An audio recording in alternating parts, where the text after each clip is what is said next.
Started.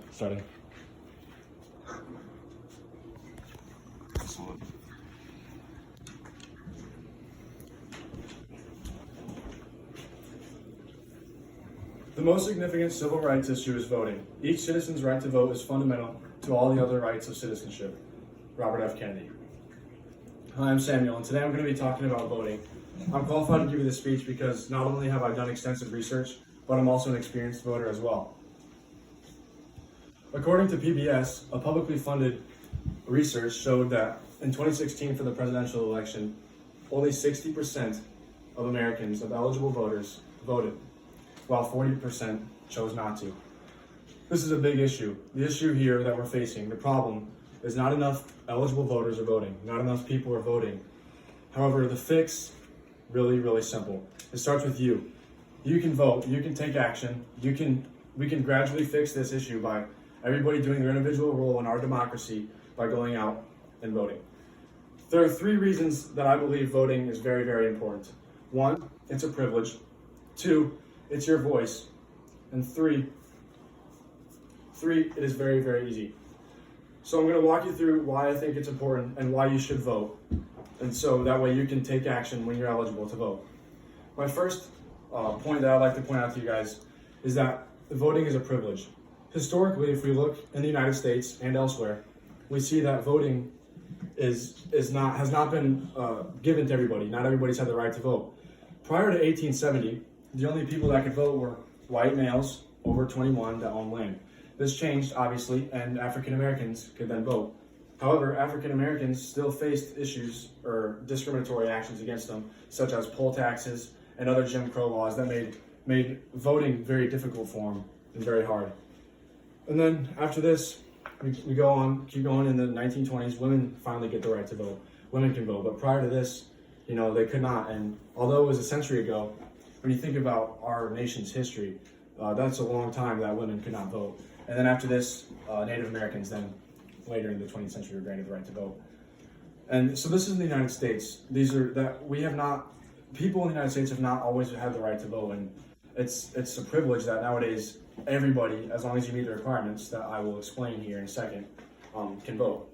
Now, not just in the United States do we see voting-related issues. If we look elsewhere, such as North Korea, we see that voting is it's a privilege. We're lucky to have it here. Glenn Ford is a member of the European Parliament, and he has had the privilege of being a first-hand witness of voting and election day in North Korea. Now, if you're not familiar with North Korean voting, let me fill you in here. It starts like this. You're given a card, or a ballot, I should say, and there's a name on it. Now, you have 2 options. Well, really 1. You get the card, there's 1 line, you go in it, and you put the ballot in the ballot. There's 1 name. You don't write on it, you don't do anything. And if you put the card in, the ballot in, that shows that you're approving, that's your vote for the guy who's up for re-election, although it's really not really a re-election. So that's your first option. Your second option, however, is to get into a second line and cross the name out and place it into a second ballot. However, if you do this, you're running the risk of people knowing that you're showing disapproval of the current leader. So they step into a second line, they go to a second shadowed box, and they place their vote. However, that's the only way you can do it if you cross out a line. So by opting into this second line, people are almost certain of what you're doing. So back to my point.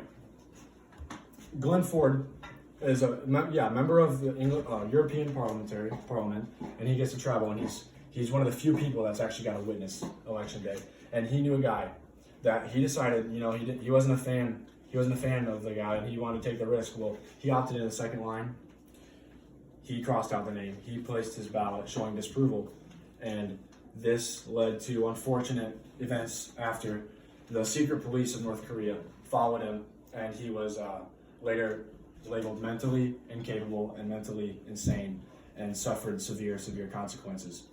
So when you hear a devastating story such as this, you realize we really have it good here in the United States. We have the opportunity to vote. It's a privilege. Not everywhere else do people get a vote. And this brings me to my next point. Since it's a privilege, it's also our voice. The second point, Voting is your voice. In our democracy, as Abraham Lincoln once said, it's for the people, by the people. And by voting, you get the opportunity to give your voice as what you want done in government and of the people you want representing yourself in government, the people that make our laws that affect our everyday lives. It's your opportunity to say what you want and get your voice out. So voting, very, very important. It is your voice. And while it is very important, people still choose not to do so, despite it being really simple. You know, people think that voting is just too hard. Well, voting really is not hard. And that brings me to my third point. Voting is simple. It's easy. Now, to vote, you must meet 4 requirements. Well, 3 at least, 4 depending on where you live. In Iowa, 4. Residency, you must be 18, and you must be a U.S. citizen. And finally, you have to fill out the registration form. I've given you all registration forms here for us to look at. So let's take a look at these briefly. The registration form, this is the state of Iowa. As you can see, you go through license number, date of birth, sex, first, last name, where you live. It's basically a verification of your identification in the United States. You must fill one of these out before you want to vote.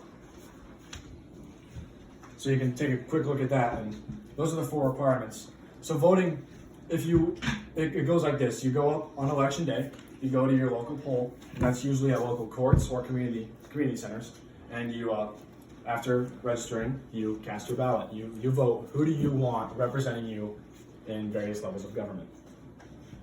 However, if you cannot make it on election day, you may give an absentee ballot. You may send an absentee ballot or early voting, which are dates prior to the election day, where you can spend the 15 minutes to go vote. It's very, very convenient and makes it very, very nice for anybody who's eligible to go vote.